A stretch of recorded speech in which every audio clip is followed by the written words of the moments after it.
What is the market doing? Do you buy or do you sell? Hey guys, Sheldon Evans here, welcome back. Or if you're new here, don't forget to hit the subscribe button and give the video a like if you find any of this content useful. It really does help the channel. So on my display right now, I have the Bitcoin US dollar chart open, and you guys know that over the past few weeks, we have simply been ranging within this wedge, and we did have a fake out a few days ago before returning to the wedge, and we're entering the weekend now while approaching the end of this wedge where we are imminent for a breakout. Whether that's to the upside or the downside can be debated, but we'll look at that alongside some fundamental news and look at where the market possibly could be moving. Now, you guys know, and I will reaffirm this from my previous video, that during one of the most fundamentally bullish times for Bitcoin and for cryptocurrency as a whole, I don't think now is the time to be bearish. We may enter an extended bear trend over a few weeks to a few months, but I doubt we're entering another 3-year bear market. It just doesn't make sense that we would do that, although of course, it's not entirely off of the table. There's a probability and a likelihood of the market moving in either direction. It just depends on which scenario is more likely. And I'm obviously leaning more towards the bullish side of things in the long term, at least within the next year or two, that we do eventually peak out over $100,000 for Bitcoin, over 5 to 10K for Ethereum. But obviously these predictions, just as I say, I don't like making predictions. These are numbers that are thrown around quite casually, but we do have to realize that the market has moved a lot already, and if we do range sideways for another few weeks or a few months, it's actually a very good sign. It's actually a very healthy sign. A strong move to the downside, a huge crash, isn't necessarily the best thing. I know many people are saying that it's actually very healthy if we go back to 20K. I personally do not think that, and the reason that I say that is that there are secondary consequences to these huge dumps, right? Not only that it gives people the possibility to buy in lower, and that might be a good reason for these dumps, or that the market can reset and people can enter again, but rather that it does distort the narrative quite a lot. It makes people lose confidence in the asset class. It can scare a lot of investors off if we do have an even extended dump. But with that being said, Bitcoin, Ethereum, the market has recovered many times in the past and likely will recover many times in the future. But don't forget, we're still sitting at over $36,900 right now. Still almost double what the previous 2017 all-time high at the end of the bull market was. So we need to remember that we're still very, very high. The market has had a very strong move over the past few months. Just in December, Ethereum was $500. We're still at $2,500, and we peaked out over 4K. So the market has had a very large move. It has been very overheated. So if Bitcoin and Ethereum and other cryptos aren't making new all-time highs every single day, it doesn't mean that we're in a bear market. We could be in a bear trend, but it doesn't mean that it's the end of everything. It's not the end of cryptocurrency as we know it. Now, I do want to comment on some of the models and some of the information which has been shared around the internet quite a lot recently. And the first is, of course, the death cross. Now, this was initially shared by, I think, Ben Cohen. Of course, it's a very popular indicator. Many people use it, but Ben Cohen really made it popular recently, and he started talking about it a lot before it got picked up by other YouTubers and outlets like CoinDesk. Now, I do want to give credit to Ben Cohen. He's an intellectual individual, very, very smart guy, very logical, very data-driven. I really do like his content. I suggest that if you haven't yet, go check it out. But let's talk about the death cross. Now, as you guys know, it is a lagging indicator. Basically, it just tells us what has happened already. Now, what we know is that we're in a bear trend. We have been basically heading downwards since the peak of $64,500. We've simply been going downwards. Now, with that being said, that's all this indicator is telling us, that a death cross may be looming. Now, what does a death cross do? What does it mean? All we can do is we can look at past information regarding this, right? We can extrapolate from the past. And in the past, when a death cross has happened back in 2018, it moved an additional 70% down until the end of 2018. When it happened in 2020, on the death cross, from that death cross, it moved down an additional 47%. Now, if the death cross happens now, we could see an extended move to the downside over the next couple months. Now, that being said, there are some ways or some circumstances where the death cross may not happen, but at this point, it's more likely than not. So what do I do at this point? Do you sell? Do you buy? What is happening? If we look carefully, on death cross, generally there is a pump. There was a pump right there, right after the death cross. There was a pump right here after the death cross. There was a chance to basically sell or exit on the rebound before, if you want to buy back in lower after that. So since it's a lagging indicator, it's telling us what we already know. It's telling us that we were in a downtrend and now we're at the bottom of that downtrend, right? So when this death cross does happen, we are very likely going to see a rebound of some sort. Now, that might be an opportunity to exit and buy back in lower, or if we do see a strong reversal, many reversal signals after that point, then we would move even further to the upside. Now, why do I think that this is at the point where we may be seeing a stronger long-term reversal and a continuation of the bull market? Well, for one, all of the fundamental news that has been happening recently and the things that we've been speaking about, as well as the stock to flow model. Now, the stock to flow model has been a model that has been used extensively over the past many, many years, since 2012, basically, in 2011. And it hasn't failed us yet. Now, of course, all models can break, all data can have errors to it, and things can deviate. We had Black Swan event in 2020 with the initial COVID crash. Now, this model could be broken, but at this point, we're seeing Bitcoin basically undervalued from fair valuation. Basically, this line shows the fair valuation of Bitcoin by this model, at least, that we are way below fair valuation. And the last time that this happened was in 2017, and we rebounded strongly from that, as well as in 2019. Now, every time this has happened, we've seen a strong trend reversal after we've hit this point. Now, we are nearing that point again, and we are basically there, which could also signal that we are indeed near a strong trend reversal. Now, if this does happen, I do see us seeing a strong move to the upside over the next few months. But until then, there's nothing to do. Do you buy or do you sell? We wait it out. And I always say this. This is why I try not to make predictions on this channel. This is why I say that I don't like price predictions either. We cannot predict the future. If I could predict the future, if you could predict the future, or any other influencer or analyst could predict the future, they would be doing that, and they would be basically nailing everything 100%. But it's impossible. All we can do is work with what we've got, trade what we have right now, and move from there. And right now, we don't really have any confirmation of anything. So until we break out of this, I will not be doing anything, and I will not be looking to exit or enter anything at this point. Now, we can look at some additional things. You guys know the Fear and Greed Index. I've spoken about this in the past as well many times on this channel. Crypto Elliot spoke about this on his Twitter account, where basically he's saying that every point in history where the fear has been this low, when people have been this fearful about Bitcoin, we have also seen a strong trend reversal. Now, of course, that didn't quite happen here. If you bought at every single one of these points, you would still be in a profit, a very strong profit, at least with Bitcoin. But if you purchased at this point, you wouldn't have seen that. But generally, where there's an accumulation in fear, as you can see here, there has been a strong reversal to the upside. So we are seeing an accumulation region here with regards to the fear and greed index, which means we could see a strong move to the upside over the next few months.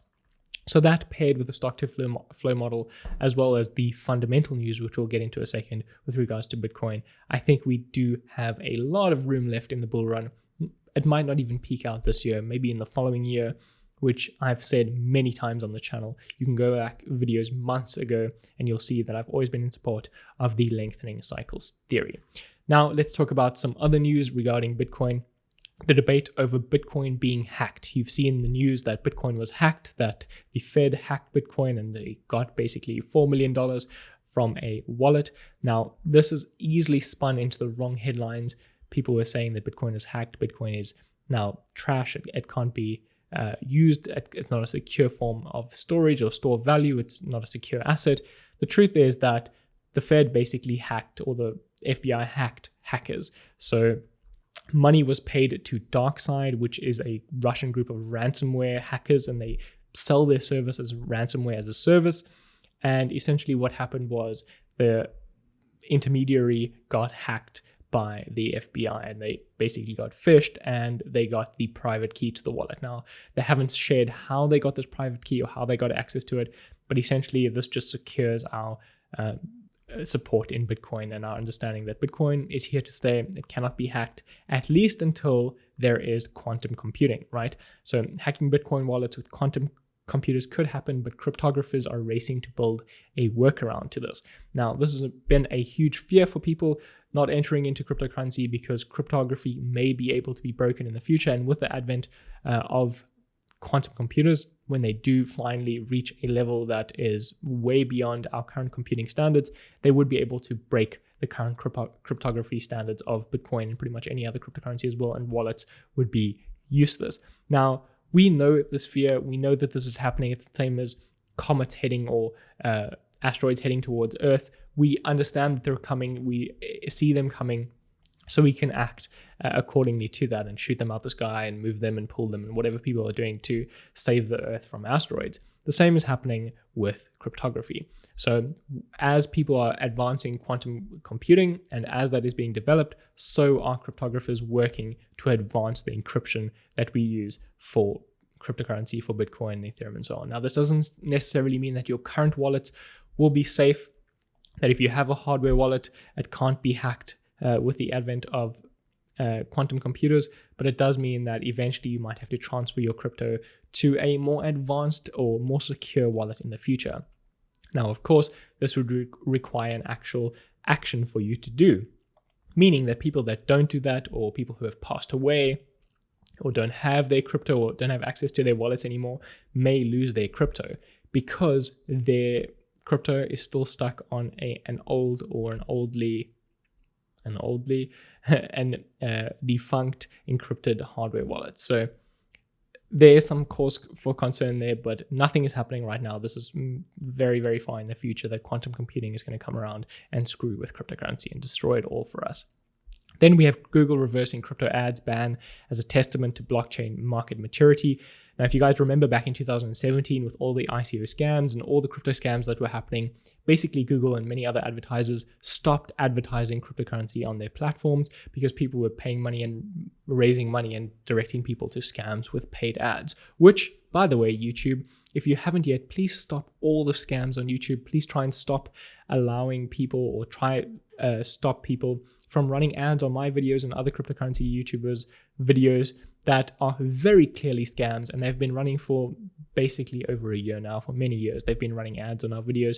I've blocked many of them, but they still continue to do this when legitimate cryptocurrency businesses and projects cannot run ads. Somehow, Google and YouTube still allow these scams to run.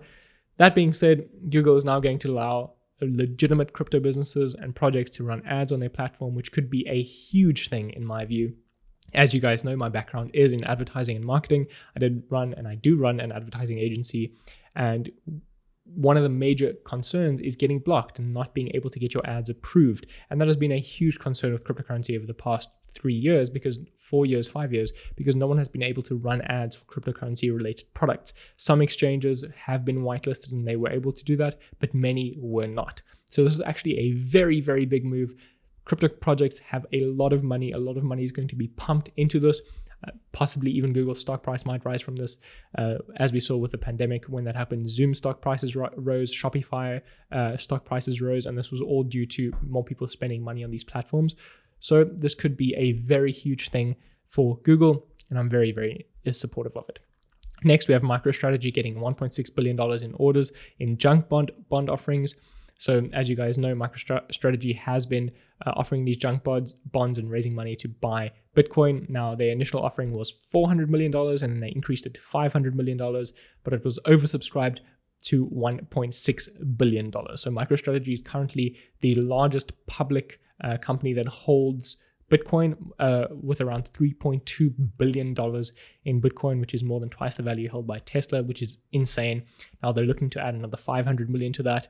It wouldn't surprise me if Michael Saylor did come out and say that he is going to do the entire $1.6 billion, but we'll see how that goes in the near future.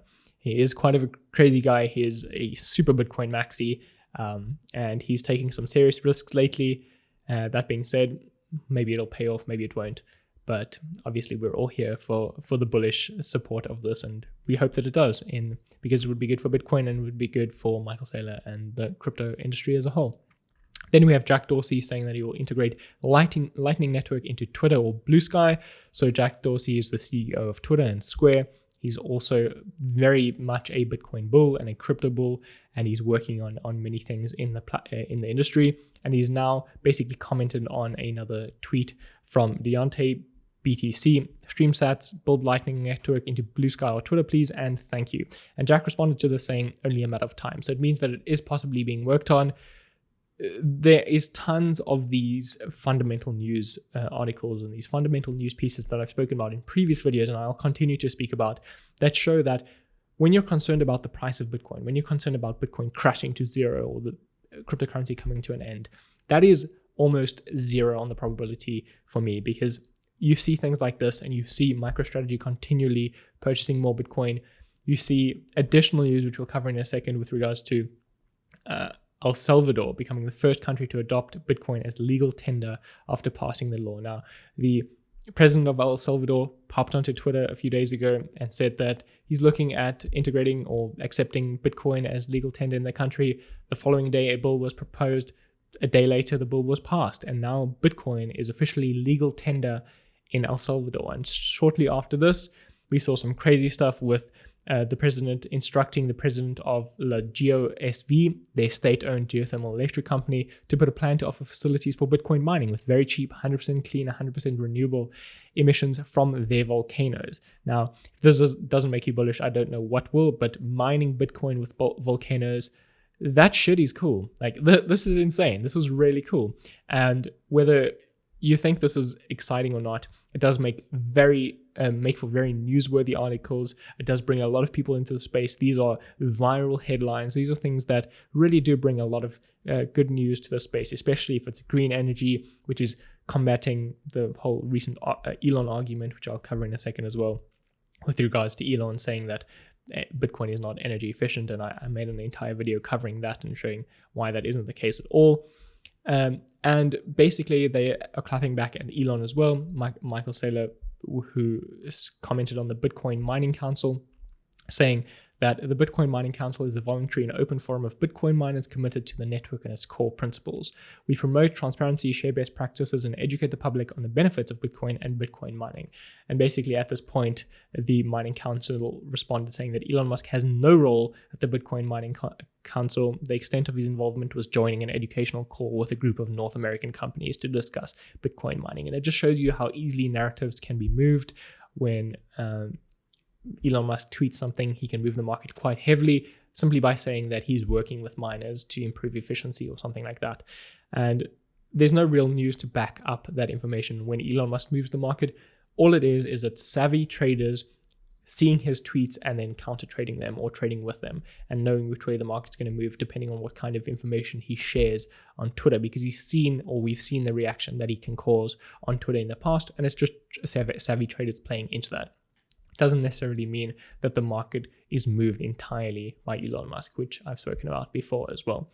Now, in addition to El Salvador accepting Bitcoin as legal tender now and mining Bitcoin with volcanoes, we also have Paraguay following in their steps, possibly accepting Bitcoin as legal tender. And I see this happening time and time again now. As smaller countries start doing this, we will see additional countries start falling into place, at least in the dominoes falling of these countries accepting Bitcoin as legal tender, especially countries who have been using the US dollar or some form of additional first world currency as their base currency because of hyperinflation or the fall of their local currency, or many of these issues that call for the use of world reserve currencies.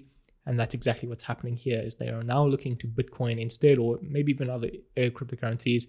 I have spoken to some people in Switzerland, and banks are using Ethereum as the settlement layer on top of their bank, which is crazy to think about. This stuff is infiltrating everywhere. Ethereum, Bitcoin, it's forming the base layer to the additional or to the future of the financial markets. There's no doubt about this, and that is why I'm so incredibly bullish on cryptocurrency right now and will continue to be like that into the future. Now, to comment on the G7 summit, like I said, this may cause a dump leading into the weekend because with regards to the energy concerns, but we've covered how Bitcoin is not an energy basically hug, and how it is actually a green cryptocurrency, or could be a green cryptocurrency, and the mining is not necessarily the biggest issue right now. But many people are expecting this to cause some sort of dump this weekend at the G7 summit. But do not forget that Biden's tech advisor owns between $1 and $5 million in Bitcoin. So Biden does know the benefits of Bitcoin. He does understand the take of it if he does have his advisor owning Bitcoin himself. So I'm not too worried about that. We'll see how it plays out this weekend. Of course, things can go either way, but I just want you guys to know that macro bullish, micro possibly a short-term bear trend, but we'll see where this goes. I hope you guys liked the video. If you did, thank you so much for watching, and give the video a thumbs up and subscribe if you haven't yet. I shall see you in the next video. Cheers.